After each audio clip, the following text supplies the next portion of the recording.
Hey, what's going on, guys? Roaring Turkey here. Welcome back to the channel. Today we're going to be doing some spoiler coverage, looking at the new cards that were revealed in the Arthurian Legends trailer a couple of days ago.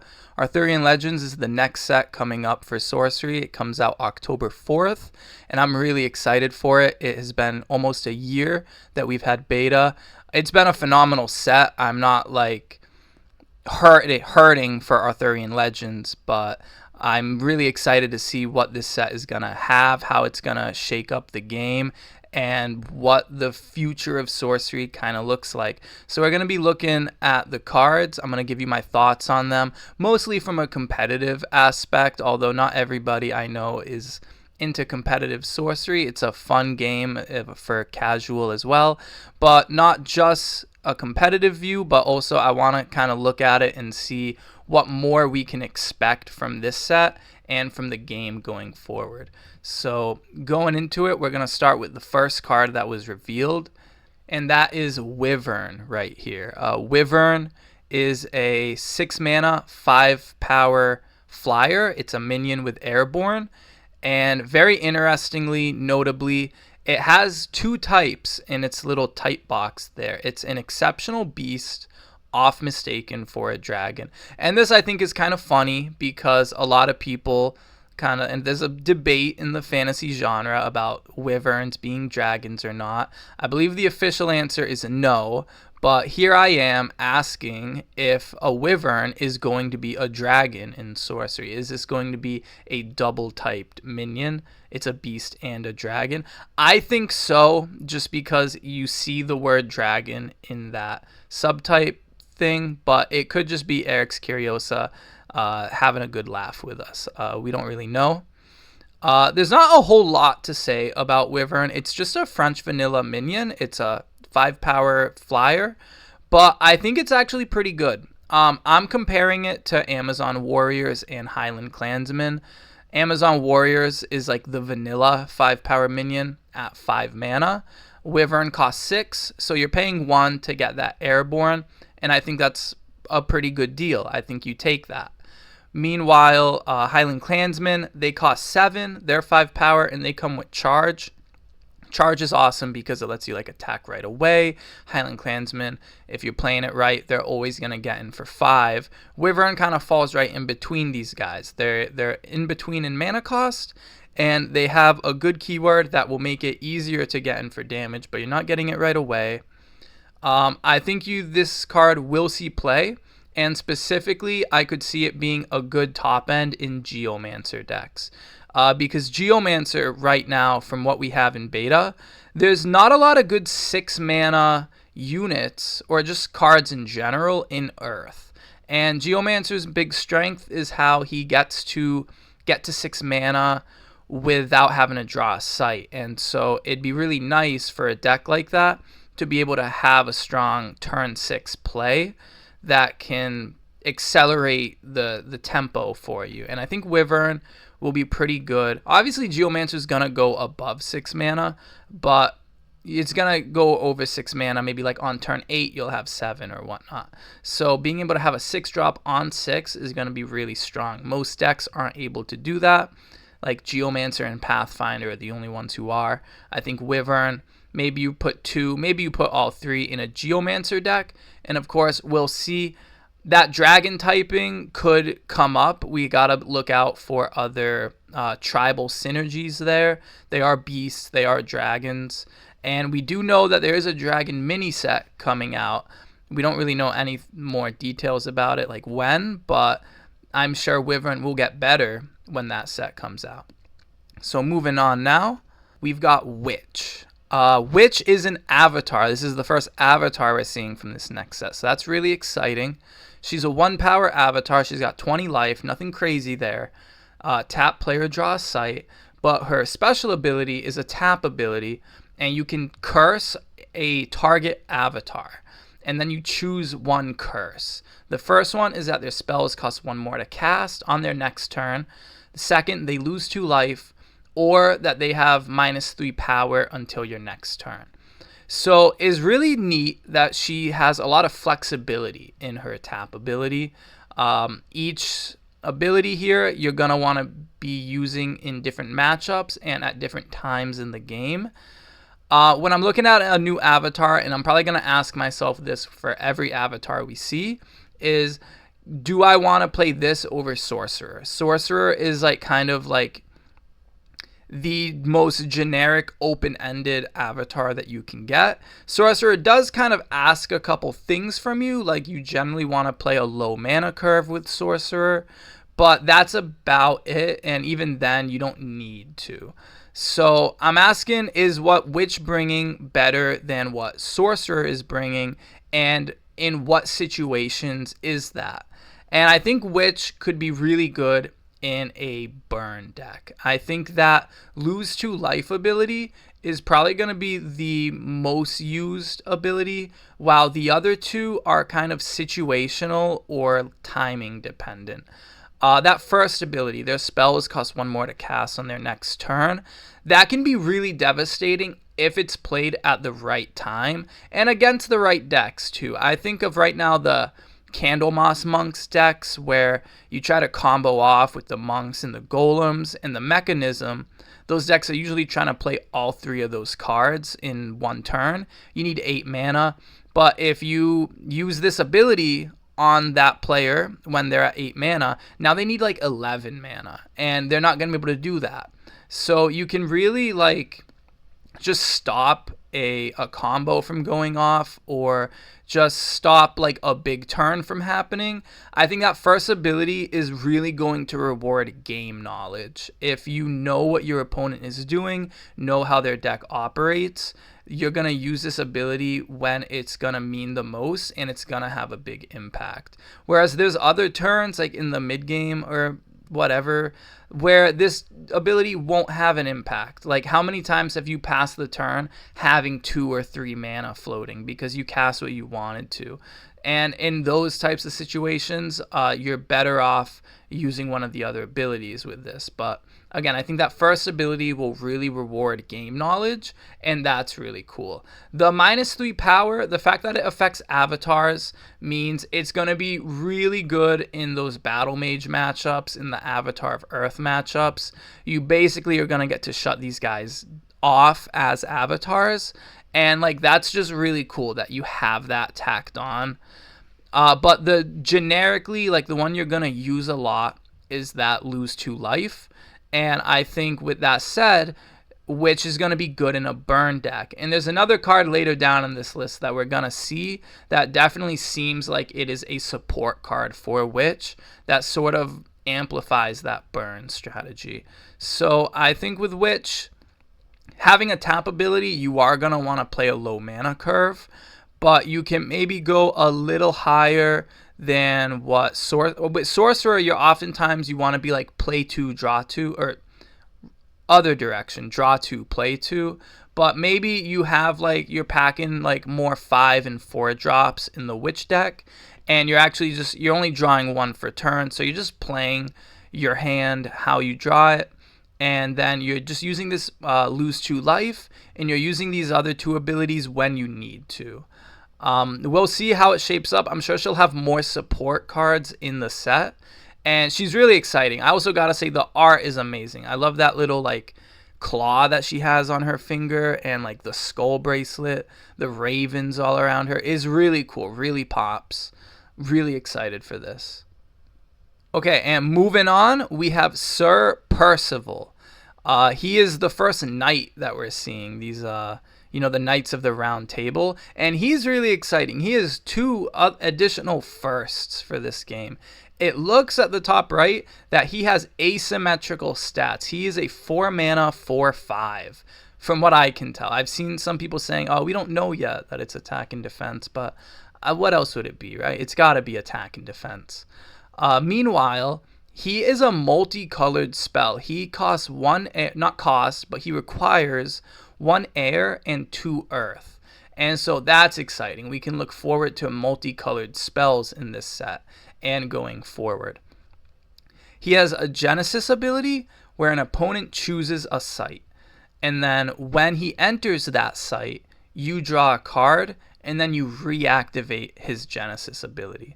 So I think this dude looks really fun and really strong. It's got to be said that there will be games where his Genesis ability does nothing, because your opponent is going to be playing Gnome Hollows or Bottomless Pits or Mountain Passes, something that Sir Percival, you just can't enter that site, and you're never going to get that draw. But that's okay, because 4 mana 4/5 is a perfectly fine floor. I mean, like 4 mana 4/5 with good stuff is just amazing. But we don't really have a vanilla 4 mana unit in the game. We have the Amazon Warriors at 5, and we've got the Autumn Unicorn is a 3 for 4, or is a 4 for 3. So we don't have a vanilla 4, and if you just look at this guy as a vanilla 4/5, he fits the bill and is really good. If you're getting his ability, I think this guy is really fun, because he's big enough, he has enough damage that he is going to slash through all the 4 and 3 power minions that people play. But he's also big enough that he'll survive these attacks. And so you are just going to be questing with this guy and like going all over the realm and like just like, you know, fighting your way to the treasure or whatever it is. And that's just some really fun design. And I love cards like this where it's like you can't have this card in a game other than sorcery that uses the grid and has these sight movements. Really, I think he's going to be really good. Any deck that can play him is going to. All right, next we have Sir Galahad, and this I think is my favorite spoiler from the trailer. Sir Galahad is a 5 mana 3/6. He requires 2 air and 2 earth. He's a unique mortal, so is the other guy. Sir Galahad's strikes heal you. Nearby allies take no damage from demons, spirits, and undead.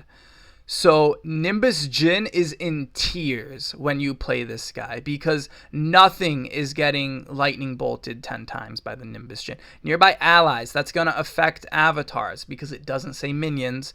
And it affects himself too because it doesn't say other nearby allies. So Nimbus Djinn is sad. Infernal Legion is an undead. He's sad. Vile Imps, sad. And even like Dapper Vampire is an undead, and like now her heal ability is no good. And this dude has 6 defense, so it's really tough to kill him. Like you need a removal spell. You need Bury or Disintegrate or something. Like you're not gonna, if you are able to kill this guy in combat, it will most likely take 2 fights, and now he's healing you 6. And so he's just super good. He's really going to shake things up in a competitive sense, I feel like. It's tough to say because he is a unique. You can't count on him every game to be there for you. But like, wow, he just shuts off Nimbus Djinn and Infernal. Like, these are some of my 2 favorite minions right here, Nimbus Djinn and Infernal Legion. But and like, I hate that I love him because I love these minions so much, but I think he is just super like well designed. I think the stats are good. I think 3/6 for 5 is perfectly fine. The fact that he has healing is just like the cherry on top. I'm looking forward to playing this guy. I also like that they cleaned up that line of text that we see on Dapper Vampires. Instead of like damage dealt by his strikes, it's just like his strikes heal you. That's nicer. That's cleaner. I love this card. I think it's S+. Probably like first deck I build in this set is gonna have this dude in it. And also we see a similar thing with like Syrian Templar. Syrian Templar takes no damage from demon, spirits, and undead. And I really like these like holy knights, like these paladins who are like built against these like undead archetypes, the demon, spirits, undead. And I would really love for like a set like people have been talking about like a dark set coming up, and it's all like rumors and speculation. But like, wow, I would love like, yes, a demon spirit undead set, and then these like Templar knights who are like combating them, and like like you could have one who's like ideal lethal damage to spirits, or like a site that's like a chapel, and it's like demon spirits and undead can't enter here, and then you have like all these big grisly like evil dudes. That just seems so cool to me. I love like theme. I love everything about this card, and it just makes me, from everything we've seen in the set so far, I am most excited for Sir Galahad.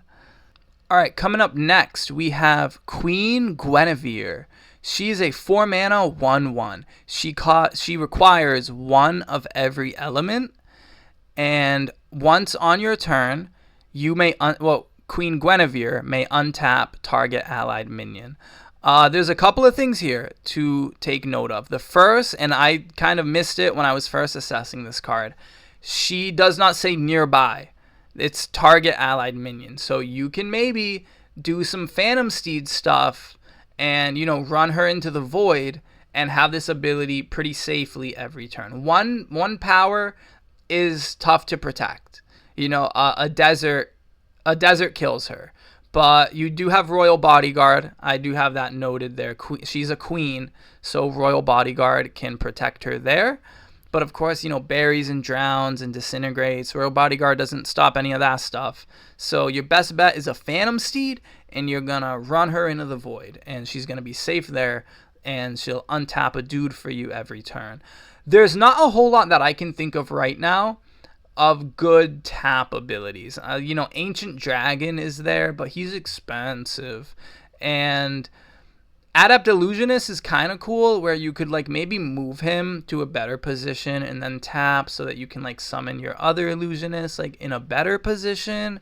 There's some stuff you can do. The floor here is that you get to give a minion movement +1, or you get to attack twice with a strong minion. And like that's pretty good. Again, she's not, like, you're spending a card for this effect because she's not going to get in for damage. Like, she's not doing much for you in terms of what she's bringing. It's all about what she is providing. It's all about what your allies are providing that she can bolster. So I'm sure she will get better with time, and we will see in Arthurian Legends if there are some really good tap abilities that can really abuse this. But for right now, I think the floor is pretty... Attacking twice is good. I mean, if you have a big 5-power minion or something, like she's going to do 5 damage every turn, that's good for a 4-drop that, like, you still need to remove.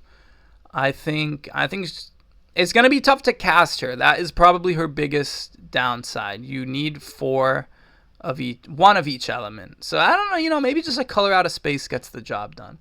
We'll have to see. Very excited for her. It's a good design direction for the game, and again, she will get better with time. So very cool there. Okay, and lastly, we have Poisoned Well. This one was not exactly revealed in the trailer. I got this image, someone in the Facebook group like posted this. I assume it's like really zoomed up, and well, you can't even read the text. I have it written up there. There are a couple other cards were like kind of shown but not exactly revealed. You can probably find them somewhere else. I wasn't able to get like a good picture of them. So I know one of them was like Band of Thieves and Hamlet. But this is Poisoned Well. It's a site.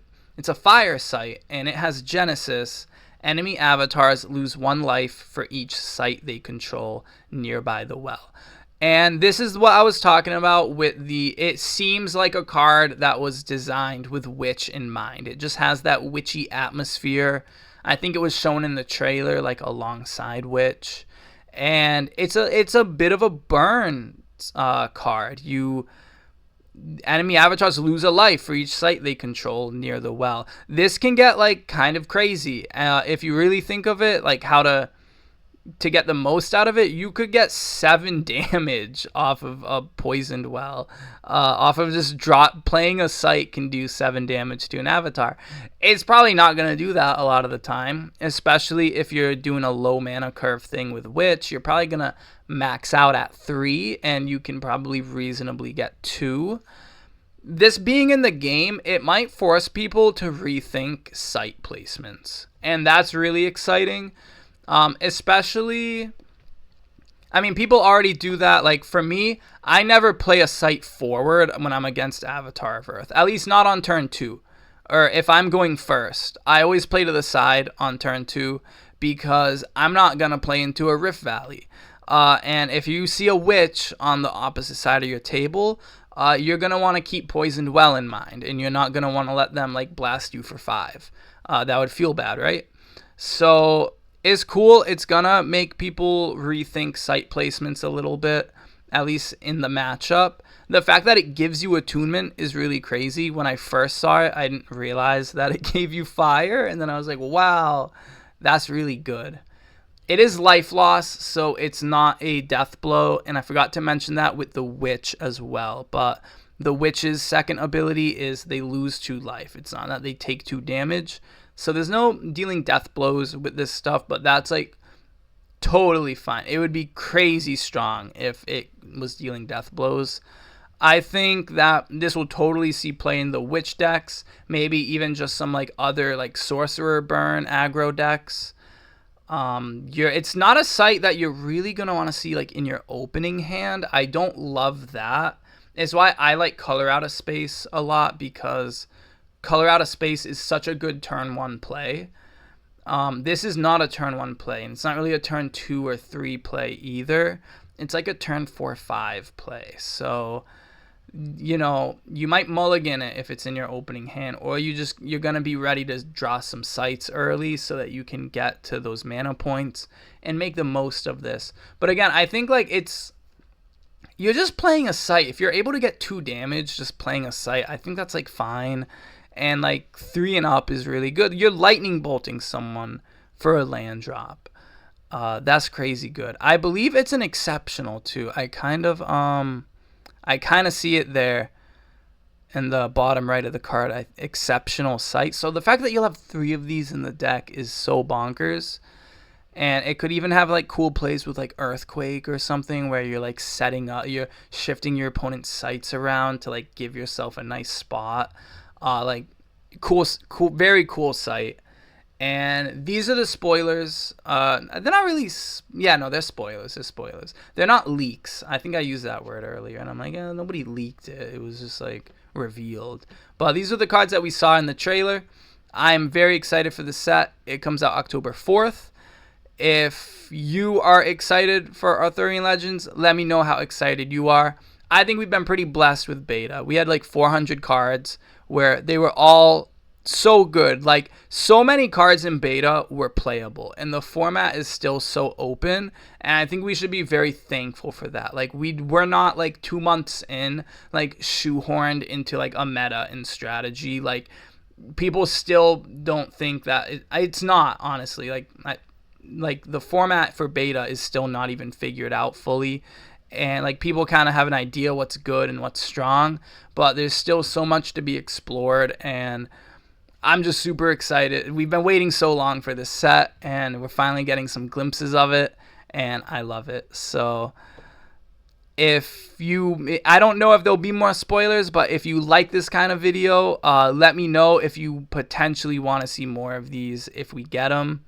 And subscribe to the channel if you haven't already. I am so close to 100 subscribers, and I would love to finally get there. It would mean a lot. And yeah, I will see you guys around. I hope you all have a fantastic day.